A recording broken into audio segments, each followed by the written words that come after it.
Riddle me this, riddle me that. Who's afraid of the big black?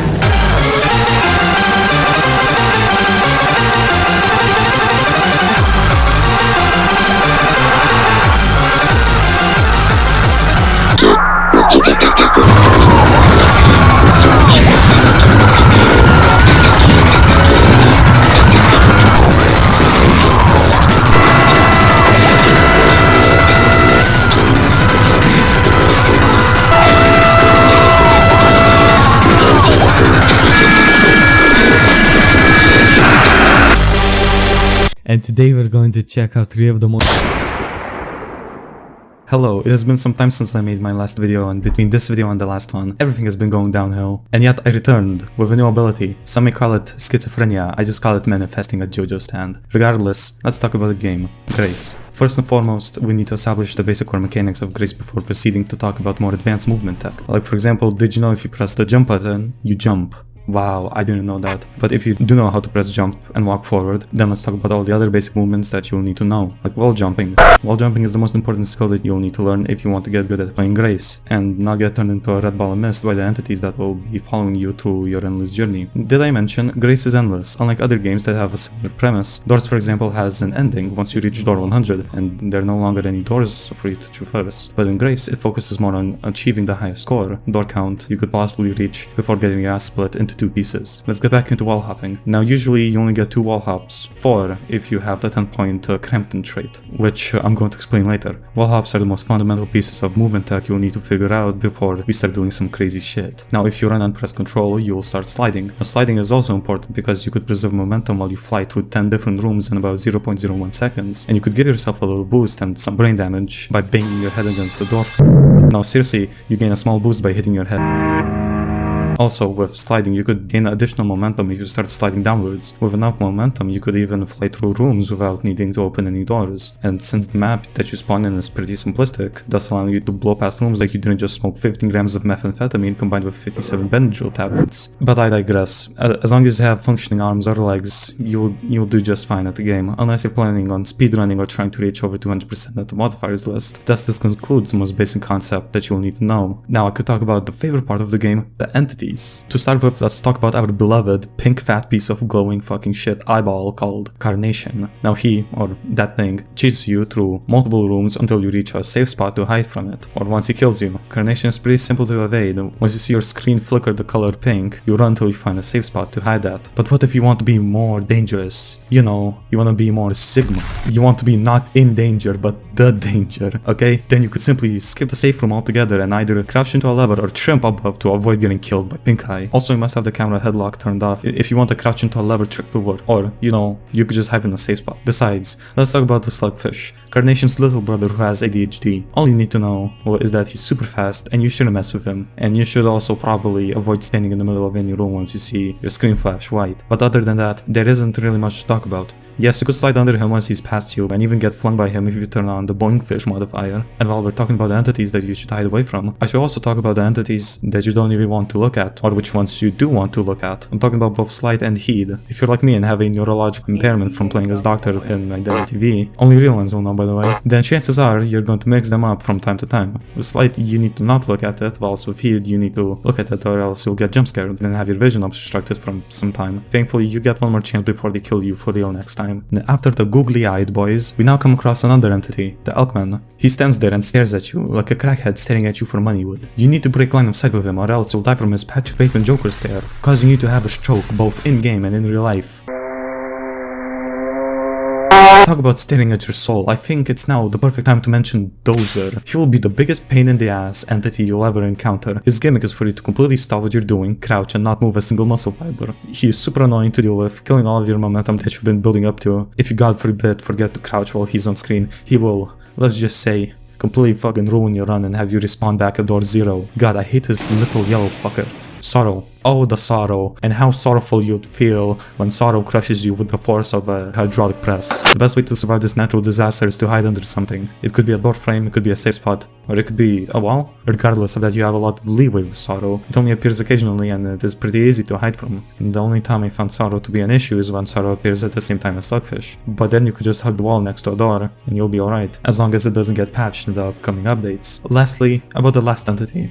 Well, I'll just say that you don't want for the timer to end prematurely. Let's just keep it at that. And that concludes the base game. This is not mentioning about the two different game modes that have been released with the Spread the Love update and the special modifiers that you could turn on. One of these new game modes that has been released with the new Spread the Love update was Zen. I'd say Zen is rather relaxing since it's devoid of all entities. You could calmly slide and jump through rooms without needing to focus on a plethora of demonic fucking PNGs. Plus you've got infinite fall jumps, so that's cool. Definitely hope this doesn't come in handy in about a minute. And after spending some time in Zen, going from room to room at blazing speeds, you'll start to notice something once you look back. And there's a crack on top of the wall next to the door frame that you probably slid through already. You know what they say about the old proverb of step on a crack, break your mother's back?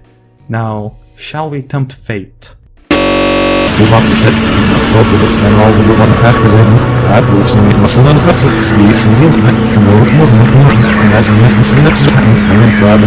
you couldn't already guess, Zen does not look what it seems to be in actuality. Zen's main entity you'll encounter is Sin. Now he's a floating eyeball, but what makes him different from another pink so-called eyeball entity is that you could actually outrun him, and the entire point of Zen is to see how long you'd survive without Sin catching up to you, and once he's close, you'll know by the numbers that appear on top of your screen. But there's honestly nothing more to say about Zen, just keep running and running.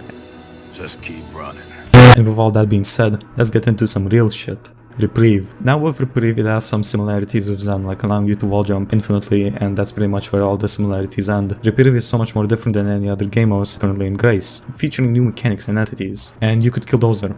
Something which I take glee in doing, because fuck him. But also Reprieve introduces a couple of new entities, some of which you could have seen earlier if you played with the modifiers turned on. Your main goal in Reprieve is to reach all the pillars before the time ends, but technically you could spend how much time you want. You'll just have to deal with Billy the Goat. But no worries, because in Reprieve, you have this one very cool ability, called parrying. Just like in Ultra Kill or Sekiro, if you press the mouse 1 button, right before any entity attacks you, you instantly parry them into oblivion. You can pretty much parry just about anything, from dozers to ratatouilles to goats, just about anything. As well, Reprieve adds a few more entities that you could deal with by selecting them in between levels. With the first entity I'm gonna talk about, Litany. Litany is very much similar to Dozer, in the fact that you need to be crouching in order to avoid getting killed, but as well with Litany you could move around while crouching. Seemingly, Litany does not give a shit whether or not you decide to move while staying crouched. Or you could just parry him, it's that simple. You could also parry a rat, called Doombringer. Now don't let his fuzzy appearance fool you, he's the definition of doom and gloom, providing you with constant stress of knowing that sooner or later you will explode and die a gruesome death. To stop this little fuzzy rat friend, you need to shut him up whenever he decides to throw a temper tantrum for zero fucking reason. Or you could just parry him, also. Then we have Doppel.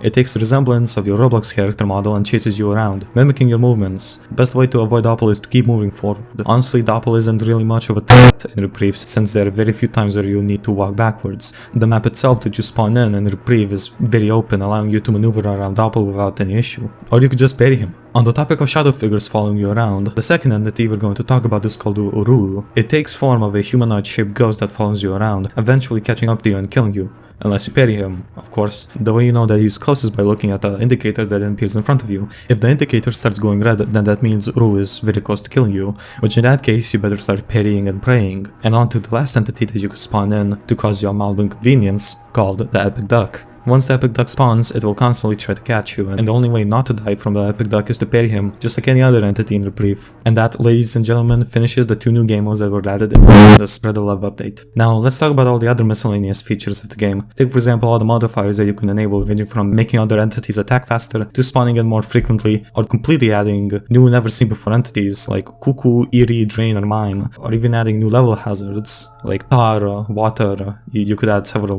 break rooms or whatever. Now let's quickly go over what the new entities do. First of all, with Cuckoo, he will spawn in showing a number. Now that number is really important to remember because the next, a clock ticking animation will start, incrementing from 0 to the designated number that has been shown previously. If you are unfortunate enough to be holding an item, once the clock hits the designated number, he will make your computer crash and combust into an explosion. With Eerie, it's shaped like an eyeball. but acts complete opposite of Dozer and Litany. Whereas with Dozer and Litany forcing the player to crouch in order to not get obliterated, with Eerie you in fact need to jump once it opens its eye, revealing a smiley face. With Drain, it appears as a somewhat dog-like entity that takes the same form as the Alchemist. Drain spawns in front of you by a couple of rooms, and once you walk close enough to him, he will jump towards you, forcing the player to use a flashlight to evaporate him until the next time he will appear. Lastly, let's talk about the Mime. It's a pretty simple entity that follows you around, not necessarily to catch up on you, but it waits for you to back up into him, killing you instantly. Otherwise, it's pretty simple to avoid him, just be careful around walking backwards, and also, there's a secret entity that you could enable using commands,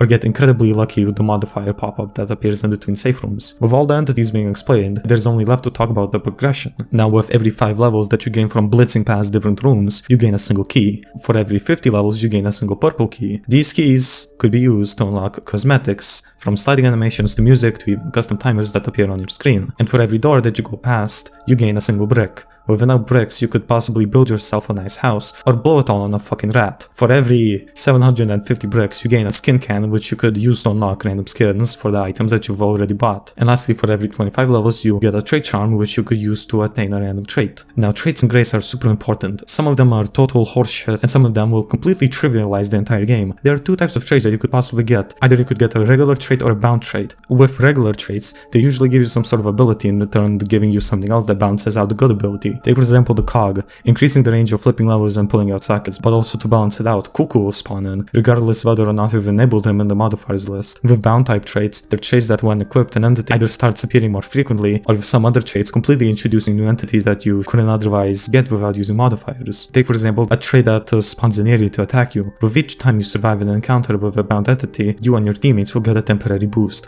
which could help a lot, especially in a game like Grace that focuses so much on completing rooms as fast as possible. And we're finally on to the last section, movement. Movement is the most important thing that you'll need to learn in Grace if you actually want to get good at the game. The important movement that you'll need to learn is tripping, sliding, releasing the sprint keybind, and jumping into an obstacle, if timed correctly, will launch the player far into the air, which then if you also decide to wall jump and later on hold down the control button, you'll do something called darting. As well, there is a lot more movement tech that you could learn, like wall sliding and even corner clipping. With all that being said, you need a lot of practice in order to get the hang of some of these more advanced movements. You wouldn't be able to just dart across the map without first practicing it multiple times. And this is why I would also recommend for you to load up a solo game with commands turned on, so that you could practice without needing to worry if you're going to get slimed by silly yellow looking fat ass goober, or some heavy rain I guess.